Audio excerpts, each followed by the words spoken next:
So our next panel is learning in the cloud, which is another very hot topic right now for education. Obviously, the advent of the internet was really good for education and access to the World Wide Web.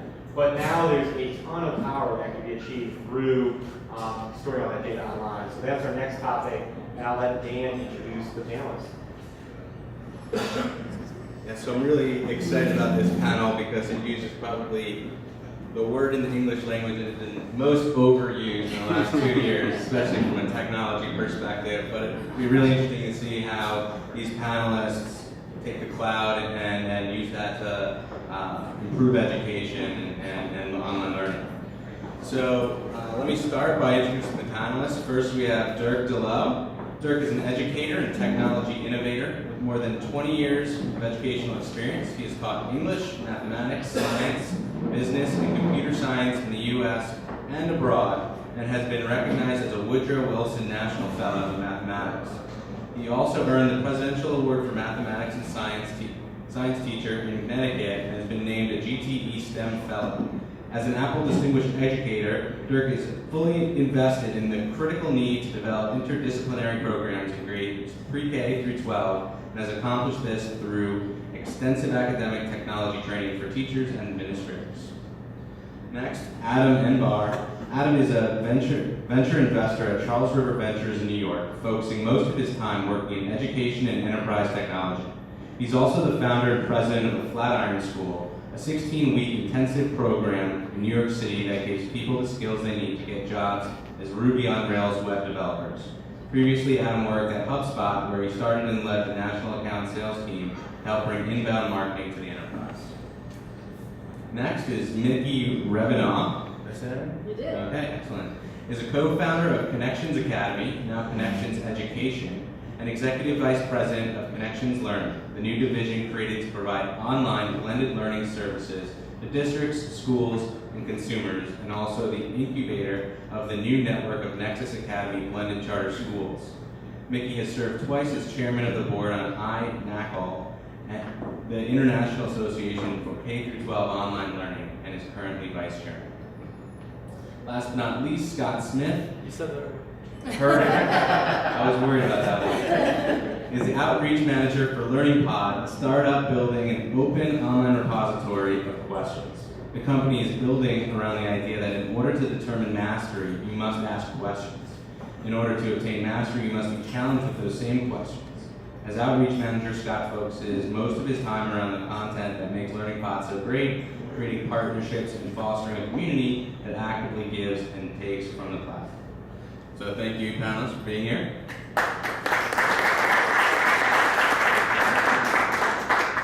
And to get us started, why don't we ask the most general question, what does learning in the cloud mean to you, and what benefits does it provide over traditional learning? We had a unique opportunity last year to open a new school, Avenues of World School over in Chelsea, as kind of a new school of thought. And in doing that, we really wanted to base our learning for anytime, anywhere learning. It's a brick and mortar school, but we also wanted to introduce the cloud component. And what the cloud technologies really allowed us to do is to leverage exactly that.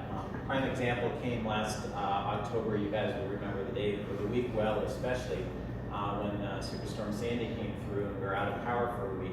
For most schools where you shut down your data center and your building is down, it means the school really stops. It's almost like a snow day. But for us, the learning continued offline because we had our resources in the cloud, where students can find power and internet. We're able to continue those type of events outside of school. So when school resumed, we had a different type of curriculum that was built around recent events and be able to dynamically change what's going on and keep the students connected in and out of the classroom. And we're kind of using that model to really introduce just innovative curriculum throughout the school. So I think, does this work? I think of learning in the cloud within two contexts. One of them is in the context of software that helps us, record data about students, be more effective about what we teach, to whom and when, and all that great stuff. And the other context is around content. The fact that it used to be that you had to go to a specific school and sit in a specific chair to learn from a specific person, and now everybody in the world, through things like Udacity and Khan Academy and Coursera, have access to literally the best education educational content in the world for free allows for two things. One, a dramatic improvement on our existing systems of education. So if you're going to teach a physics class in 11th grade and there's an incredible lecture by an incredible professor, you can play that video and you can leverage that best in the world content in your own local classroom. And then second, it allows you to create new systems of education, to start new forms of schools, to start new forms of credentialing systems, because for the first time ever, universities don't hold a monopoly on the best content. So I feel a little bit like the silverback in the room, because our company has actually been around since 2001. Long before anybody was using the word cloud to talk about what it is that we're doing. Connections actually operates virtual and blended public schools around the country, serving about 50,000 students full-time. Most of those are actually in virtual public schools, not here in New York, unfortunately, but in 23 other states around the country. And so for us, learning in the cloud really describes how we bring together curriculum, teachers, and platform to educate students who are not coming into a physical building in anything like a traditional way. So those virtual school students are going to school from home, from on the road, from the hospital, wherever they might be. They're not homeschoolers, they're public school students with all the accountability of public school students, but they don't come into a physical building. Their school is really in the cloud. And then, as Dan mentioned, over the last couple of years, we've been taking everything we've built to serve those students in virtual schools and putting them to work, putting those things to work in a variety of settings, mostly that have walls.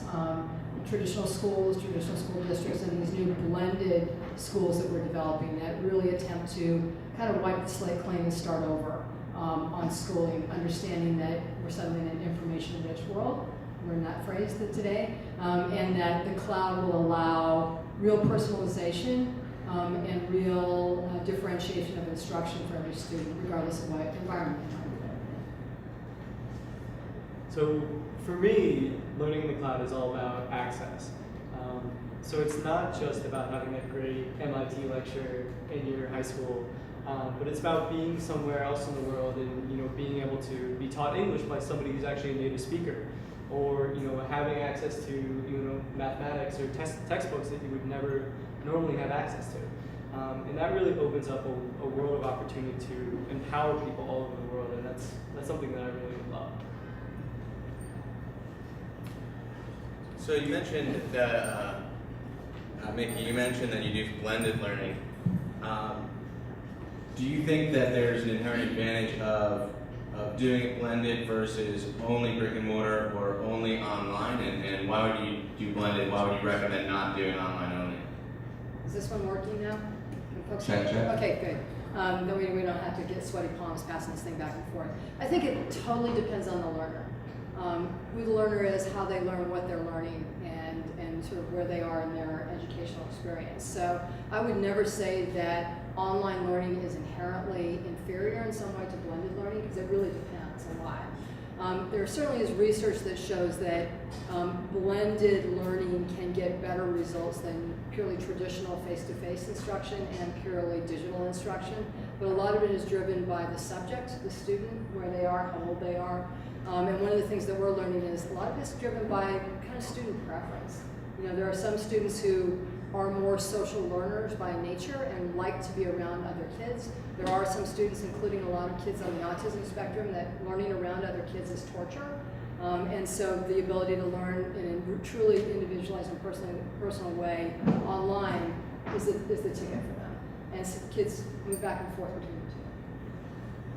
So I guess there's a question for the rest of the panel. Do you guys ever think that learning in the cloud can ever improve the education experience so much that we actually won't need the brick and mortar anymore? Or do you think it will always have a place as a helpful supplement? I think the blended learning model is the best, because I don't know, how many of you have been part of a MOOC, just quick show of hands, large course online courses and personal courses? I think our students, most of them, learn best in kind of a blended environment where they have the best of both worlds, where the teachers are really the curators of the content, using what's available in the cloud, we refer to the tools that we use in the cloud as our digital diet, because as you know from being at this conference today, there's so many tools out there.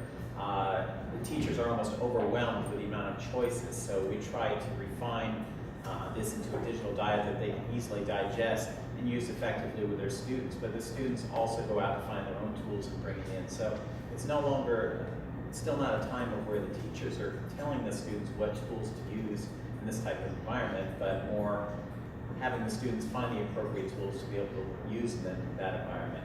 So as a result, I think it's that having the blended environment with the teacher as kind of a curator, leader for the class, and a coach really works well in that type of environment.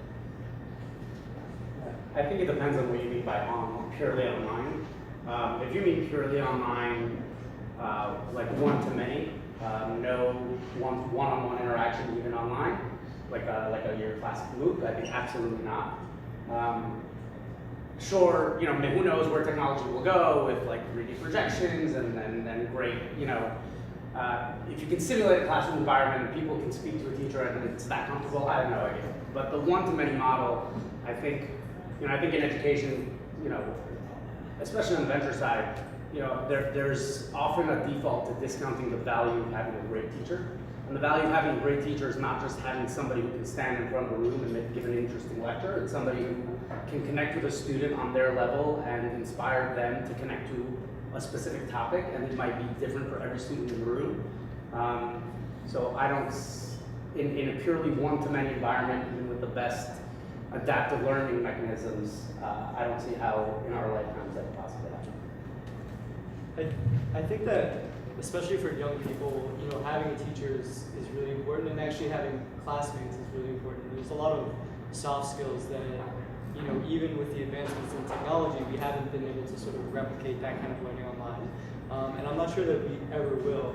But there are other things for, you know, professionals with continuing education, or, you know, there is like non-academic learning. So, you know, learning how to tie a tie or change your oil, things like that are fine online. But, you know, for somebody who's like developing as an individual and sort of growing as a child and learning all these really essential skills, there's no way to really replicate it online. See, I have to jump in and disagree a Please bit. Surprise. I think we're assuming that like the MOOC model, which is truly one-to-many, like one to many, many thousands, is the model of online learning. In our online schools, there are teachers, live teachers, who are not lecturing to students via webcam, but instead are monitoring really closely the data that comes out of the students' direct engagement with the curriculum. And then bring the students together in small groups and individually to intervene, remediate, accelerate based on those students' learning needs. So really the ultimate in personalization of learning with a teacher who's licensed and trained to do that. Furthermore, the students interact with each other constantly, both through the technology and face-to-face. Anybody has nieces, nephews, daughters, sons that are under the age of about 18, you know that their online friends are as real to them and important to their development as their face-to-face friends. A really well done online course or school can facilitate all of those things really well. Is it the best substitute for every student? Probably not, but it's not at all a pale imitation of what a good educational experience can be. And I think we need to be really careful not to assume that there's no teacher involved in online learning or that there's no socialization, because in fact the opposite is true. Good points. I found it interesting, a couple of you guys touched on access, a couple of you guys touched on life skills. Now, do you think online learning allows, all this access to online learning really allows students to potentially circumnavigate college as a whole and realize that some of the skills that they need and to prepare themselves for the jobs that they're going for in the 2013 economy, maybe college doesn't necessarily prepare you directly for those things, and how does that change the online learning environment? Yeah, I currently we've successfully gotten several students to drop out of college. Well, they didn't plan on it, but even in our first semester, we had a student who had whose father was a professor who told him he should take a semester off from his university where he was studying computer science to come to our program. He took a semester off. It was his second semester sophomore year. and ended up with a job paying $72,000 in Minnesota. So why would he go back to college? What will the additional 2 years of college and all that expense give him that 2 years of work experience won't? I think the value, I think again, because colleges have lost their monopoly on two very important things. One is access to get great content, and two is a credential that matters in any real way. You know, any CTO would rather hire somebody with an amazing GitHub profile than somebody with an MIT degree that's never built anything. And as we have more transparency in skill sets in the world, degrees are going to matter less and less. And because colleges have lost their grasp on those two things, they're being forced to reevaluate the value that they're delivering to students. And it's not going to be in content, and it's not going to be in a piece of paper. It's going to be in the social side of things. It's going to be in bringing groups of great people together for further discussions. And they can do that, and many colleges will be successful, but it also allows somebody like me with zero experience in education to 1 year ago have started a school that's actually more successful in placing people in jobs than pretty much any college in the country. I would just add that I think you're absolutely 100% right in the computer science area in terms of the credential. Do not underestimate the lock that higher education has on credentialing in other fields. Really, it's you know, I agree with you that it's starting to slip away, but in computer science or tech fields, you're absolutely correct. In a lot of other fields, honestly, the only way to get that credential is through a traditional institution of higher ed, and I think that's a fortress that's going to take a little bit more storm.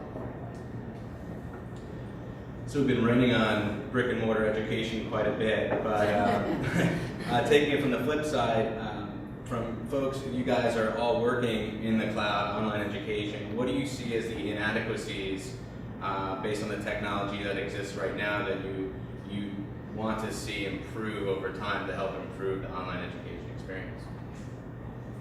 Well, I think this one almost goes to the panel that we had on the mobile devices this morning, and finding that kind of sweet spot of where you combine the mobile, the social, the cloud, and the data together, where you kind of curate all those systems together. You're talking about sweet spot. So in an online learning environment, you need to be able to support the same idea where you can engage the social component, the mobile component, the anytime, anywhere learning, and get the learning to go well beyond the walls of any classroom, either in an online-only environment or in a hybrid environment.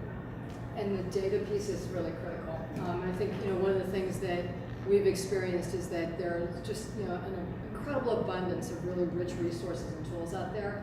Getting the data to all talk to each other, if you're doing a data-driven personalization of learning, it's really hard and really frustrating, and it takes a lot of work on the part of engineers who don't have a lot of patience for that.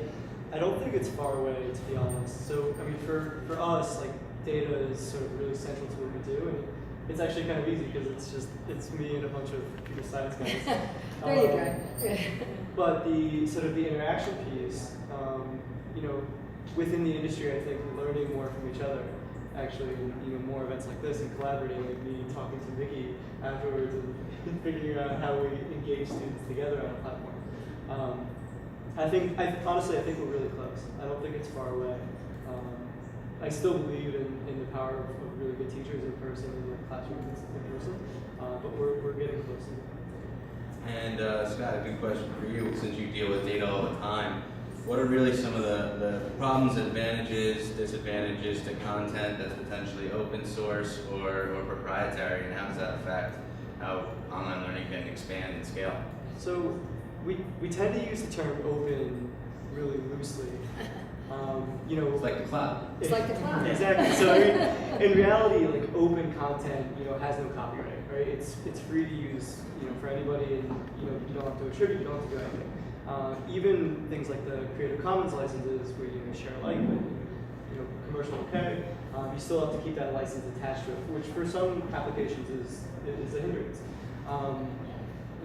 There are certain things that are really important to us on our platform that other people don't allow. So we are very adamant about allowing all the teachers and students to take anything on our platform, copy it, and make it their own, and sort of modify the question however they want. And that's not okay for a lot of content people. And I talk to content providers every day, including big publishers, and it's definitely not okay with them. So just set the groundwork that not everything really is open. But I think the importance is having access to free content, and it has an incredible potential to obviously to reach a mass amount of people and really change their lives. But there still exists today sort of a differentiation between free and paid content, and as there maybe should be still. I think in the long run, all content will be free, and we won't really have to worry about that. But for now, there is still value in MIT education. Adam might tell you differently, but yeah, curious to get a counterpoint here. I mean, there's still a ton of content behind closed doors that is really valuable, and even if it is of the same quality of some of the free and open content, it's not necessarily perceived that way yet, and that's probably the biggest challenge to the open content right now. I would just say, we actually are owned by Pearson now. Connections is, so this whole publisher thing is a sensitive subject, but I think the publishers are starting to see that you're absolutely correct, that the trend is for content to be free, and so the focus then becomes on the services, the experience, the intangibles almost that you can build around that, which I think is a little bit like what you were talking about that colleges essentially will become. And the industries that will survive, the companies that will survive, the startups that will survive, will figure out what those things are that you can bring to content with content wrapped around content that make it even more valuable than having to pay for a chunk of something in a textbook or online form that's proprietary. China. In your school, is your content proprietary, your curriculum? No, do you have a magic sauce that you're locking up? Well, Scott mentioned he's going through a pre-work, that's open source. No, I mean, I think content, maybe there is some content behind closed doors, I don't know, but I think, when we're thinking about like the 99% of the world that matters, sure, MIT and Harvard will be around for a long time, but like that's not, those don't matter in the grand scheme of trying to fix education. What matters is the fact that 50% of people don't even go to college, and 50% of the people that do drop out. Like the system is broken for the vast majority of the country, and what content can do there is not solve their problems. Whether you go to college or not, no kid is going to wake up in the morning and say, yeah, I got into NYU, but I think I'm going to stay at my parents' house and watch, videos on Udacity.com, right? A dean of a school once told me, at the end of the day, you can't do a keg stand on the internet.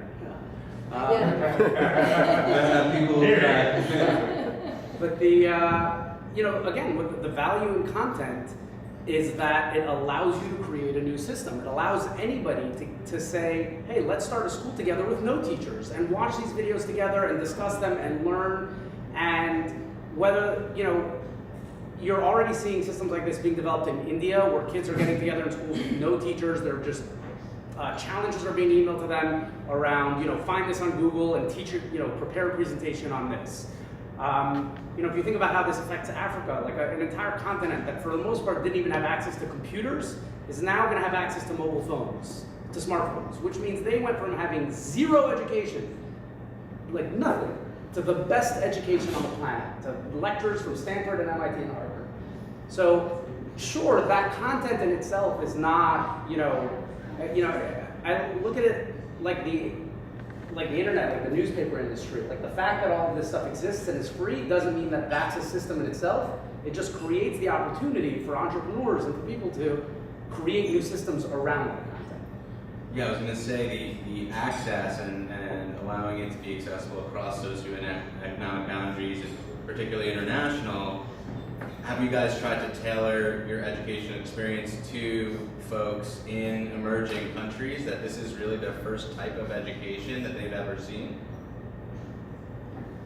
We've done some work with global collaboration with our students, and I think the real power that we get is the feedback from the global community about the content that the students are developing, so that when they're doing fourth graders are doing a study on Egypt, that they're actually interacting with students their own age in Egypt. And it's really that kind of power that brings into the classroom. And so when you're talking about the open content, the content's there. You get the teachers curating the content together and then sharing their curation with other teachers around the world. And then it's almost like a global curation around single topics and challenges. And that's where I think you really see the power, because there's so much information out there.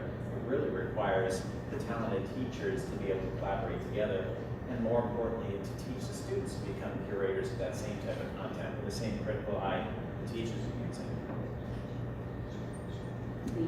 So we don't tailor our experience specifically to the entire world. We're still working on our core, but because we're so centralized around questions, we are working on actually getting. We have like SAT and GMAT practice tests on our site that we can take for free. But we're also working on the Indian college entrance exam, as well as other international exams. Okay, great. And it seems like a lot of the pure online schools are schools that leverage online learning in the cloud, focus specifically on vocational skills, hard sciences. Do you think there's a way to leverage these same principles for liberal arts and soft skills and soft sciences, or does it just lend itself naturally to hard sciences like math, computer science, things like that? Well, ironically, or maybe not so ironically, our virtual schools actually kick tail against all the states in reading and language arts. And I think there's something inherent about learning online because it's pretty reading intensive, generally speaking, that actually helps build those skills in a really iterative way that is very much like in the real world, differently than in a traditional school. And then we actually have a wonderful partnership with Juilliard School of Music where we've developed with them the first online music courses. So I think there's no subject area walls here in terms of what can or can't work. It's all about good instructional design and good content. If anything, I think online education is even more disruptive to liberal arts, way more than the sciences, because whether we like it or not, we're in a situation in our country where we have to start considering the ROI of higher education. How much does this cost, and what am I going to get out of it, and am I going to be able to pay it off? There's value in the liberal arts education. It makes you more well-rounded, all that great stuff. But not if you're going into $200,000 of debt. You'll never be able to pay that. You know how to do PECs now. Yeah. So at the end of the day, if you can create philosophy courses and courses in the arts that are close enough, whether it's through a blended environment or online collaboration tools, that will give people that liberal arts education, and they can spend their in-person, really expensive time doing courses or training that will actually help them get better jobs, that is moving education in a much better direction. So how do you marry that with the 100% placement rate that you have at your school for computer scientists or web developers? It's really easy. Right now, we're a 3-month intensive program that that trains people that are average age is like 24. But theoretically, if we were a college and we turned it into a 1-year program, and we had 5,000 students, why not have a facility where our job is to make sure that they're prepared to enter the workforce and to connect them with employers. And as far as liberal arts education goes, they can sign up. You're a student there. You can sign up to take philosophy 101 from Stanford online, and we'll find a group of other students that are also interested in that course, so you can get together and do study groups with them. And maybe there's somebody that's a year ahead of you in class, and he could be the TA for that course, and it's super low cost, and it's way better content than you would get if we had to go out and find a philosophy teacher. And so it just drives down the cost of liberal arts education while arguably increasing the quality dramatically, and it puts the onus on the schools to deliver tangible financial value to their students, to say, you signed up for a better life and a better job, and that's what we have to do. And specifically in regards to writing skills, a lot of people don't realize this, but we write more today than we ever have in the history of humans. Even though it's just text or short emails, the amount that we write has far increased, and so kids are actually learning to write sooner and sooner. Now they have trouble with longer form essays a lot. And spelling. Right, but the pros from a teacher's perspective, and this isn't mine, I'm just reading articles about it. The pros outweigh the cons, and the amount that they write makes it much easier to teach it. Great. Well, I think we're now up to questions. So does anyone have any questions? So certainly with computer science, it's based on skills, and you have a really big GitHub repository. It really proves you can do the job. If we were to look at a physician, which is very much skills-based, in their portfolios, how many sutures, whatever they've done, how could we figure out, though, without having that credentialing that's so important to get your PhD to be a physician? How would we figure out how to do a similar model with the ag industry? Two things. First of all, skills are becoming more and more transparent across industries. So if you had to hire a marketer today, would you rather hire somebody who just graduated from whatever the best marketing program is and just, fresh with a degree, or somebody who somehow figured out how to get 150,000 Twitter followers, write a really engaging blog, and has like an awesome email following, right? So it's starting to trickle out into other fields. Like in sales, you can have your metrics exported from your CRM. With medicine, sure, there are degrees, there are programs that absolutely need in-person training. You need a lab, you need to be able to, but what we're talking about is a move to the apprenticeship model. Why is it that somebody who knows they want to be a doctor from high school is applying to a pre-med program has to spend 4 years of basically wasted time and money if they know that there are only 4 classes required to get into med school? Biology, chemistry, math, and organic chemistry, I think? So if those are the only 4 classes, maybe a year of socializing and those core classes, and then medical school. There's just so much room to take costs out of the system that sure, we're never going to get rid of apprenticeships, nor should we, but there's a lot of room to improve in every single field across the board. And I would just add that if we're really, computer science and the portfolios that folks develop are a really beautiful example of proving your mastery, right, in something other than what the inputs were for you to get there.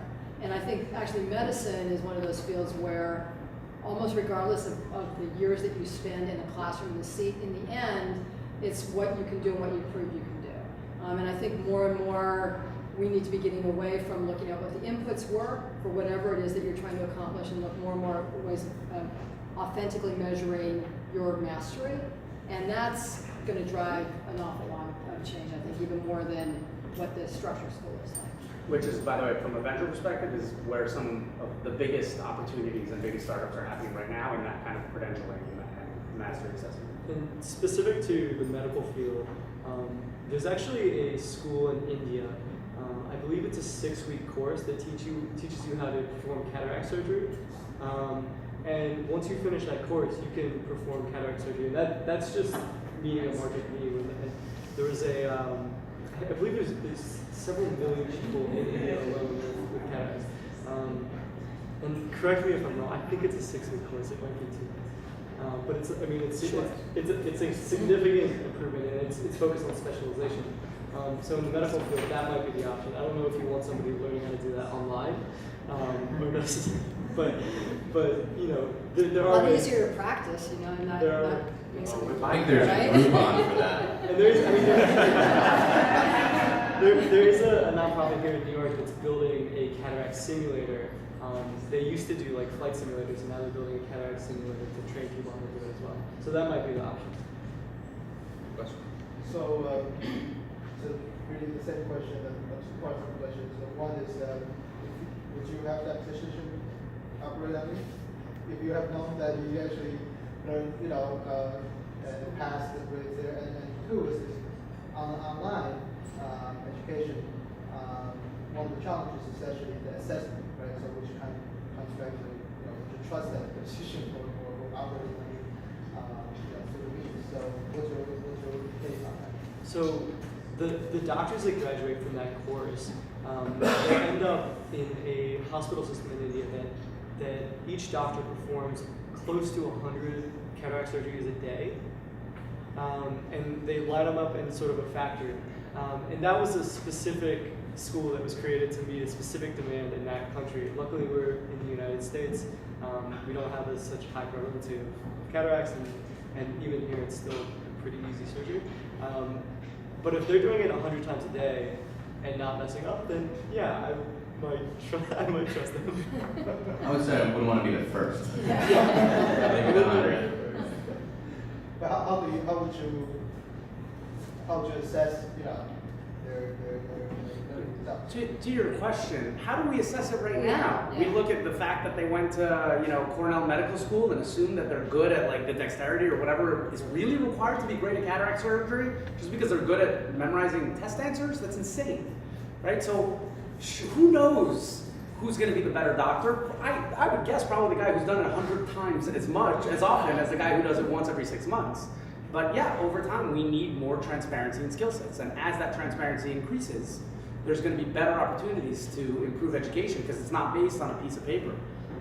You know, you can take this to any field. Like, if I'm studying, you know, we'll call it marketing again, and I take 17 marketing classes, and then I drop out my junior year, I get nothing. And if you took the bare minimum required to get a major, and then a bunch of, you know, BS classes, you have a degree in marketing, and I'm a college dropout, right? Like, there are so many ways that this is broken. We should not be looking at pieces of paper.